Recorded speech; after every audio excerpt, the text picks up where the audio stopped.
This channel does not promote any violent, harmful, or illegal activities. All content provided by this channel is meant for an educational purpose only. সরকার বদলের পর চিংড়িঘাটার মেট্রোর যে কাজ ৩৬৬ মিটারের কাজ যেটা ঝুলেছিল সেই কাজটা শুরু হতে চলেছে। সরকার বদলের পর অবশেষে চিংড়িঘাটায় মেট্রোর কাজ শুরু হচ্ছে। শুক্রবার থেকেই চিংড়িঘাটায় শুরু হয়ে যাবে যান নিয়ন্ত্রণ। মূলত গোলযোগ এই যান নিয়ন্ত্রণ করা নিয়েই সেখান থেকেই মাত্র ৩৬৬ মিটারের অংশের কাজ বাকি ছিল, যে কাজ শুরু হচ্ছে, যেটা গড়িয়া থেকে বিমানবন্দর এই রুটের কাজ বাকি ছিল। আর এই কাজ যদি সম্পূর্ণ হয় তাহলে বহু মানুষের সুবিধা হবে এবং খুব সহজ হয়ে যাবে যাতায়াত।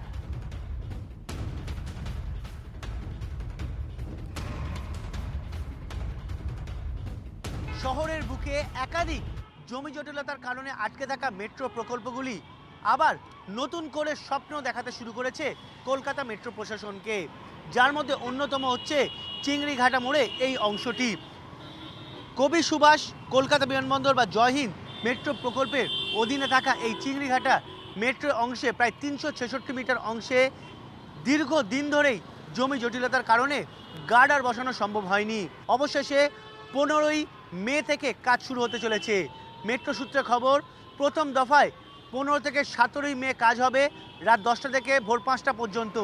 দ্বিতীয় দফায় কাজ হবে 22শে মে থেকে 24শে মে পর্যন্ত।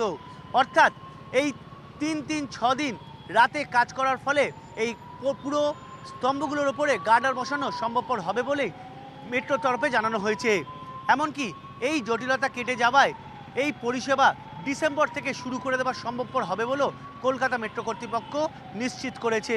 এই রাস্তা, অর্থাৎ যে রাস্তাটি মূলত সাউথের দিক থেকে দক্ষিণ দিক থেকে উত্তরের দিকে আসছে, সেদিক দিয়ে যেমন ছোটো ছোটো গাড়িগুলোকে ব্যবহার করা হবে, তেমনই চিংড়িঘাটার যে মোড় আছে সেখান থেকেও বিকল্প রাস্তা তৈরি করা হচ্ছে উত্তর দিক থেকে দক্ষিণের দিকে গাড়িগুলো আসার জন্য।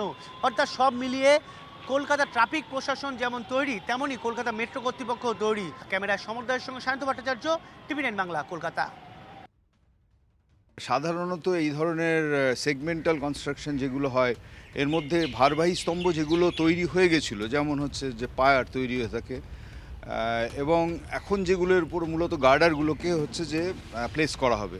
এবং বিশেষত যে অঞ্চলে এই কানেকশানটা দেওয়ার কথা ভাবা হচ্ছে সেখানে এই গার্ডারগুলো কার্ভড গার্ডার, অর্থাৎ এটা সোজা যুক্ত হচ্ছে না। ফলে এই কার্ভড গার্ডার ইরেকশনের ক্ষেত্রে ডেফিনেটলি যথেষ্ট সতর্কতা নিয়েই করতে হয়।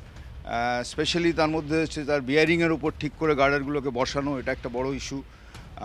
আর যেগুলো ভারবাহী স্তম্ভ ইতিমধ্যে তৈরি হয়ে গেছিলো, নিশ্চয়ই আমার আশায় সেগুলোর করোশন লেভেল এতটা খারাপ কিছু হয়নি যে তার ভারবাহী ক্ষমতা এফেক্টেড হবে। স্টিল নিশ্চয়ই অপারেশনের আগে এই পরীক্ষা নিশ্চয়ই করে নেওয়া হবে যে তাতে যদি কোনো আয়ুক্ষয় হয়ে থাকে, শক্তিক্ষয় হয়ে থাকে সেটা।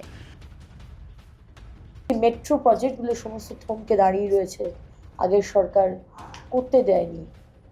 সেই সমস্ত কাজ আমরা আবার শুরু করব এবং আজ থেকে আমাদের চিংড়িঘাটা যেটা থমকে দাঁড়িয়েছিল সেটা আজ থেকে চালু মানে পারমিশন দিয়ে দেওয়া হয়েছে।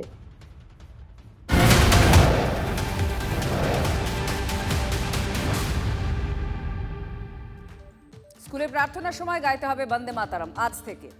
সুমন মহাপাত্র আমাদের প্রতিনিধি আমাদের সঙ্গে আছেন, আমরা এই বিষয়টা নিয়ে কথা বলবো। সুমন, আজ থেকে বন্দে মাতারাম প্রার্থনার সময় গাইতেই হবে, ঠিক কি তাহলে চালু হচ্ছে, কি বলা হচ্ছে? কারণ সকাল থেকে তো অনেক স্কুল শুরু হয়ে গিয়েছে।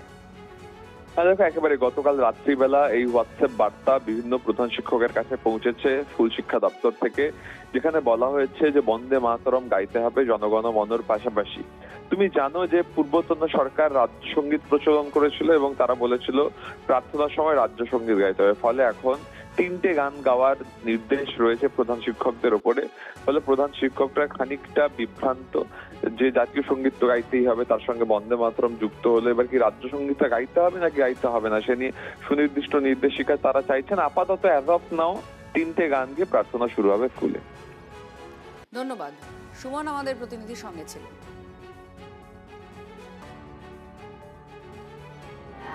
মাটি